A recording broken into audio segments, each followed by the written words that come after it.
Azərbaycan ordusunun hərbi qulluqçusu vəfat edib. Əsgər Əli Ramin oğlu İbrahimlinin oktyabrın 5-i axşam saatlarında kəskin ürək-ağciyər çatışmazlığından vəfat etdiyi bildirilib.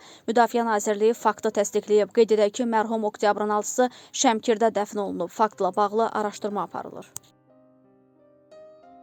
Salyanda ölüm nəticələnən ağır qəza olub. Bu barədə Fövqəladə Hallar Nazirliyinin yaydığı məlumatda deyilir. Bildirilib ki, Salyan rayonunun Yolüstü kəndində Mercedes markalı minik avtomobilinin avtoyma məntəqəsinə çırpılması nəticəsində yanğın nəticələnən yol nəqliyyat qəzası baş verib.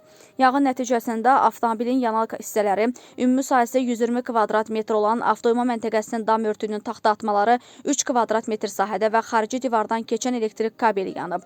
Yanğın yerinin kəşfiyyatı zamanı sürücünün yanmış meyti aşkar edilərək aidiyyatı üzrə təhvil verilib. Obyektin qalan hissəsi yanğından mühafizə olunub. Yanğın yanğından mühafizə bölmələri tərəfindən söndürülüb. Hadisə nəticəsində həlak olan şəxsin 38 yaşlı Emil Asəf oğlu Əzizov olduğu məlum olub. Salyanın Qarabağlı kənd sakini olan Emil musiqiçi imiş. O dünən axşam Ağcabəddə toyda iştirak edib və gecə saatlarında yaşadığı rayona qayıdarkən idarə etdiyi Mercedes markalı avtomobillə ağır qəzaya düşüb. Faktla bağlı araşdırmalar davam etdirilir.